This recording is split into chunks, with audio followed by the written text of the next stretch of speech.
Jordan Peterson, the Canadian former clinical psychologist turned conservative propagandist, has not been doing too well. So I'm going to get to his recent post online that set off a number of hilarious reactions. And I'm also going to get to some other stuff he has put on there on his Twitter that is just, he really is not doing well. And at the end, I'm going to get to my favorite clip that I think is still my favorite clip of Jordan Peterson.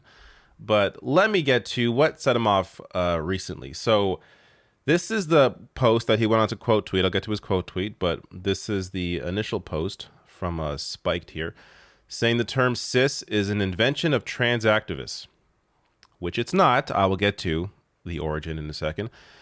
It is being used to shut down dissent, to compel adherence to gender ideology. The sooner we leave it behind, the better. Okay, so it's an article full of garbage. It doesn't really matter. But just to be clear about the history of cis, it actually has scientific roots. So in 2015, the Oxford English Dictionary added the word cisgender to its ever-evolving listing. It defines the adjective as designating a person whose sense of personal identity and gender corresponds to his or her sex at birth and is contrasted with transgender. So before I get to the origin of it, first of all, yes, this means I am cis. This means Jordan Peterson is also cis. He's a cis man. I'm a cis man. Now, the origin of this is very clear.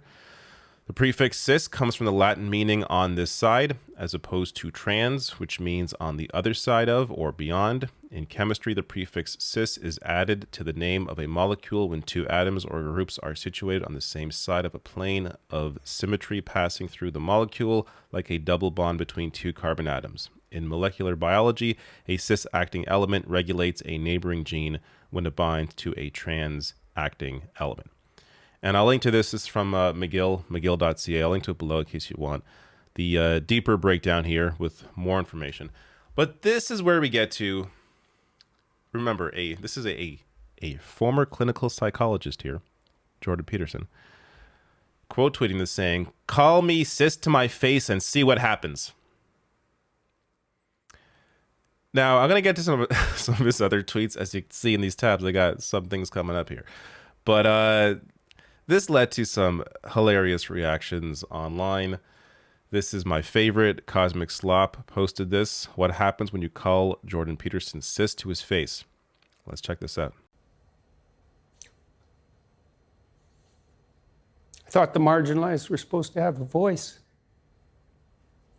It's making you emotional. Talk about that. Well, God, you know. Oh, man. So, look, there's nothing wrong with showing emotion, with crying. Jordan Peterson, however, has cried countless times over things that aren't anything important, which goes on to why he gets mocked incessantly for this sort of reaction. And there's other replies of this nature. Here's Pretty Bad Lefty. Say it to my face. With Jordan Peterson again in tears. And let me get to some crazy tweets. Okay, so this is, you have to understand the larger context here. It's, first of all, if you're not on Twitter, good. Don't bother. It's not worth it. But if you are likely already aware of Jordan Peterson and what he is like on Twitter, and just, generally, but he really shows, it really is the pure distillation of what Peterson is displayed through his Twitter account. So this is a great one because his daughter actually replies to it. Peterson retweets this clip from Pearl, who we don't have to explain who Pearl is. I don't want to explain. Basically, she's your typical conservative who is hired to, or I should say hired. I'm sure she does her own stuff, but has found her lane where she can be a woman who hates other women, just like there are black men or black women who hate black people that are also considered propagandists, or like there's a Dave Rubin who's gay who hates gay people. This is what these people are hired to do. Pearl, I think, I feel like she actually believes this shit, but regardless, it doesn't matter. She posted here, outside of reproduction, society would function fine without women. To which Peterson replies, "But who would keep the decorative pillow manufacturers in business?" And his daughter replies to this, saying, "Your business would definitely take a hit, Dad. This is resentful. This is a resentful woman who hates other women, tells them they're useless after 35, and continues to propagate red-pilled lies. Just because the left is crazy doesn't mean people like this aren't." Which goes to show, look, you could have passed this off as Jordan Peterson almost making fun of Pearl here, which he's not. But if you didn't know any better, you may think that. But the fact that Michaela Peterson feels the need to reply here publicly to what he is saying goes to show you that this is likely something that Peterson is also, another hole Peterson is falling down. And this is really what his bread and butter is hating on trans people for simply existing. So this is another tweet that he replies to. Toronto Star here with the report, gender affirming clinic to privatize services after OHIP cuts. There is an incredible dearth and lack of care for people who are trans. I have covered in several videos now the underfunding and defunding of healthcare in Ontario under the conservative Doug Ford government. And this has been one of the examples that have come out of that. So because they now lack care, or I should say funding from OHIP, from the Ontario Health Insurance Plan, they are now forced to privatize to be able to continue operating their business. Anyways, the real takeaway here is that less people are getting access to important services that they need. Peterson, though, what is his takeaway? Haven't you pathetic virtue signaling? Sorry, he said I signaling? So even the typos, man. Haven't you pathetic virtue eye signaling scoundrels got anything better to do? No wonder you're broke. But why, I suppose, is the fault of evil capitalism, rather than your own stunning and constantly displayed inadequacy. No, it's because the funding dropped for them. That's the problem here. It's not the fault of evil capitalism is actually why they're able to continue existing. So in this case, you could actually say, well, thank God for capitalism because they can still exist. But ultimately, that also is not the takeaway, to be clear. But if you're going to, that isn't even what they're saying here. They're simply saying that in order to keep going without funding from the government, they have to move to privatization. But his takeaway here is that this is pathetic virtue signaling. This is a clinic that many people relied on. And to call it virtue signaling would assume that it's just, oh, these people are just, some group that just tries to generate buzz out of their support for the LGBTQ community. When no, this is an actual clinic that provides services that people use. But this is the common theme throughout all of his posts around this issue in particular. Here's another one that he replies to. Biden here saying something fairly innocuous. Love is love. No one should face discrimination because of who they are or whom they love. Congress must pass and send me the Equality Act. It's time we codified protections for the LGBTQI plus community. To which Peterson quote tweets, "That's 2 SLGBTQI plus, bucko, at least for today. And don't forget it, Joe Biden, you damn bigot." Again, trying to create something out of nothing here. And then he screenshots the Canadian government and their acronym. Like, you're quote tweeting Joe Biden. at least I don't know, try and maintain some kind of consistent argument here and maybe bring up what the US government has said about this or another American group and their terminology. But you go to the Canadian government. Okay. And this one is wild to me because it's completely unprompted. This account has like 1,000 followers. This is no one famous. Peterson tweeting here, "Prison for the worshippers of Moloch who did this and the lying therapist who enabled it. No science justifies this. No compassion requires this. Prison! Enforced sterilization is an internationally recognized crime against humanity." He is freaking out over this person being happy. They posted puberty blockers at 15, estrogen at 16, castration at 19, happiness at 20.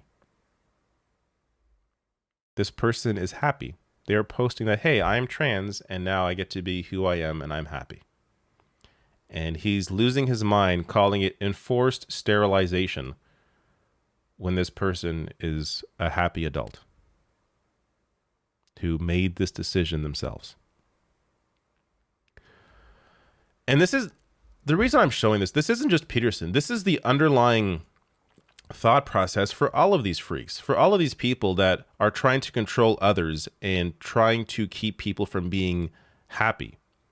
It's just they want to control them for their own purposes. Not for, like, the idea that oftentimes they try to moralize their position here, that, you know, they're on the correct side. You know, we tell you what to do. We are right. You are keeping people from being happy. That's what you're arguing. You are arguing against people being happy, people being who they are, private citizens just being who they are. This person with like no followers, he quote tweets and goes after for their own happiness. Clearly someone in Peterson who is not very happy himself. Here's another example, this isn't Peterson, but this is just an example generally of what trans people deal with on a regular basis. Olivia Hill tweeting out here, this interaction is the perfect encapsulation of what it means to be transgender right now. So this account from Katie tweeted out, saw a seagull abduct and tried to eat a gosling today. I tried to rescue it, but it got away with it. Nature is so grim. And Jeremy Nova, unprompted, replies, nobody cares what kind of sex you have. Just stop telling kids about it. What? Like, what? What? But again, the hate towards trans people is completely unprompted, and it often is simply an expression of the hate that people like Jeremy feel themselves. Few last things here, just to show you Peterson's losing his mind. He has at least a couple tweets in the past 24 hours with this image of Joker losing his mind. Probably trying to tell us something. So he tweets out here, oh good, the woman who taught Jagmeet Singh to lead now runs Toronto, referring to Olivia Chow, who I covered yesterday, who was now the new mayor in Toronto. She apparently was the first mentor of Jagmeet Singh. Very cool. And just like, I don't even know. Jagmeet Singh is not a threat. The NDP are in a far third place. The NDP have done very little under Jagmeet Singh. So the idea that you would be losing your mind, even if you were against what Jagmeet Singh is fighting for, the idea that you would be losing your mind because Jagmeet Singh was taught by Olivia Chow, it doesn't make any sense. And last one here before I get to the clip that I wanted to show you. Again, the other example of him using this image, replying to the Toronto Star, talking about trying to eliminate extreme heat deaths. Peterson replies, because the number one problem in Canada is extreme heat deaths, with the Joker. Like, I don't have to try and find any logic here, because there is no logic. Yeah. Yes.